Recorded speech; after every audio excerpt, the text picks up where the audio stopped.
looks like a hook tied to the end of a rope. Huh? There's all Perhaps it was a prop for a different trick. But why would it have been left here? Whatever it is, let's make a note of it first.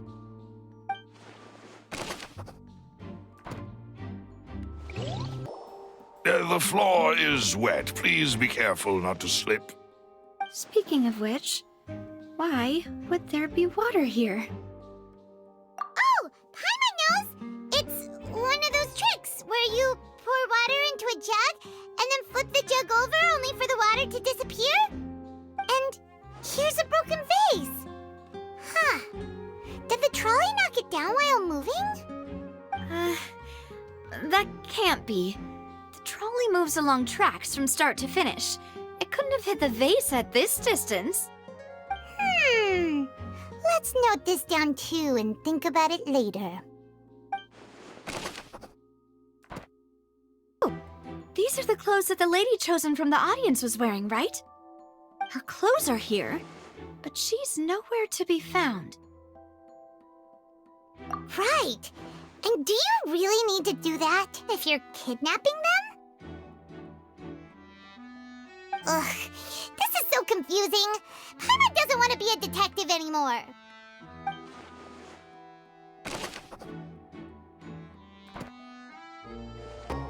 What is this place? It seems someone could fit through here. Could this have been the suspect's escape route? Alone, perhaps. But if they had to pull another person with them, the space would be too narrow. But there are no other ways in or out of here. Oh, you're right! Let Paimon write that down.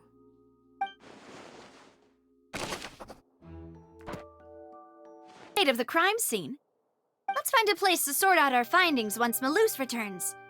Seems to me that there are several things that don't add up here. Apologies for the wait, demoiselle. So, what did the guards say? Did the criminal escape through the vent? They believe the odds of that are very low, since the vent leads to the Opera House's basement. The guards have checked the area carefully. No one left through the basement during the performance or after the incident, and no one was found hiding there. So the tunnels become like a secret chamber then! You know, like the kind you usually see in novels! The plot thickens. Halsey's disappearance and Cowell's death are both quite inexplicable. No wonder Farina was so confident in her accusation. All the current evidence points toward Linny and Lynette. In other words, the charges are very likely to be upheld unless we make some considerable progress. Charges and then trial. So if the charges are upheld, they'll announce a sentence? That's right. This is how a trial goes in the Opera House. During the proceedings, the Chief Justice and the Oratrice will hear statements from both sides. That's right. This is how indemnitium is produced. The statements from both sides, the defenses from attorneys, witness testimonies, and even the audience's emotions will all be projected on the Oratrice. To put it simply, it's as if the Oratrice has its own will, and is a judge in its own right. This also precludes any kind of favoritism on the part of the Chief Justice. Not that this is a... Once both sides have finished speaking, the Chief Justice will make his final decision. This, too, will be used by the Oratrice as a reference. Then, finally, the Oratrice will be consulted by officials. The result it returns is the will of justice itself. Huh? So that machine is the one that actually decides? Paimon thought Neuvillette called the shots. In practice, there is very little difference. Both have always come to the same judgment, which is why people have great faith in the Chief Justice. Ah, yes, the guards also asked me to convey that none of us will be allowed to leave this place before the trial. Huh? Why? Because we've chosen to act as the twins' proxies. That makes us persons related to the case. They're concerned that we might be colluding with outside parties, or that we might find outside help to disrupt the case. And even if that were not so, it could prove problematic if we happen to spread key information about the case ahead of time. I'm ready to break out at any time. Whoa, whoa! There's no need for that! Paimon thinks they have a point.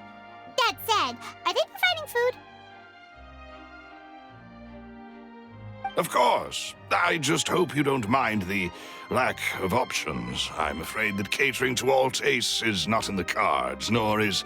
In that case, let's just sort out our findings together here. Pity. I was hoping to take you to try some of Fontaine's famous desserts, too. I mean, what better way to properly think through our findings than over some tea and sweets? Huh. Breaking out suddenly doesn't seem like such a bad idea after all.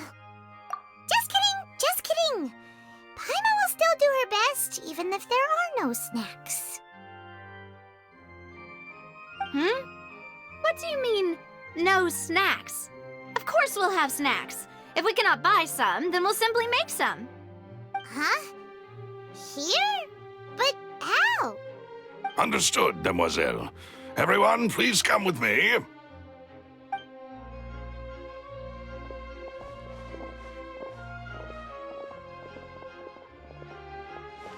You're carrying a portable stove with you? Yes, I must be prepared to meet the demoiselle's baking needs whenever the fancy strikes her. I have eggs, sugar, and almonds at the ready. Good work, you two. Then I'll get to it. Please sit tight for a moment. You'll get to taste my awesome snacks soon enough. These three are quite the interesting group.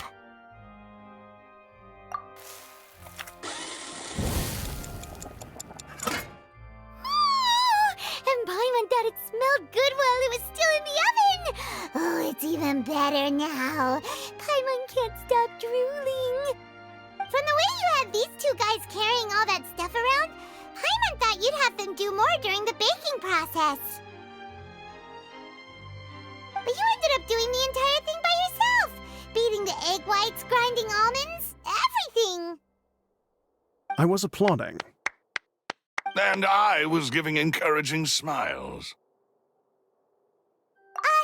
Paimon was just thinking, aren't you worried about getting your fancy dress dirty beating egg whites and baking like this? Well, I don't think it's carved in stone anywhere that fancy ladies can only read books, sip tea, ride horses, and play the piano.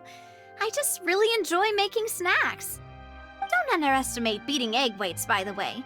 It's a real arm workout. You also need to beat them to just the right consistency, or your macarons will crack. Anyway, give these a try, fresh out of the oven. There's 3 for each of us. Only 3? Well, eating too many sweet treats might send all that sugar to your head. You wouldn't be able to think clearly about the case on a sugar rush, would you? Tea is ready to be served as well. This is Demoiselle's favorite, strong black tea with a floral fragrance that clears the mind and lifts the spirit. No need for concern, I'm merely doing as I should.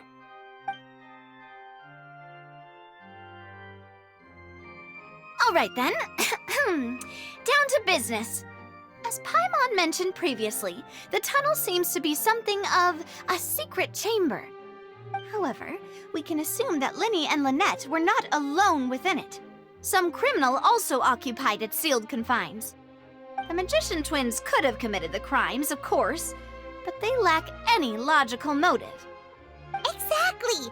Why would they do such a thing right when everyone was watching? The flower vase and the thud we heard during the performance could indicate some altercation between Halsey and the criminal in the tunnel, resulting in the shattering of the vase, the discarding of her clothes, and her abduction. Perhaps the criminal thought that since she was chosen from the crowd, she would be too easy to identify if she was still wearing the same clothes. Paimon thinks that makes sense, but the real trouble is,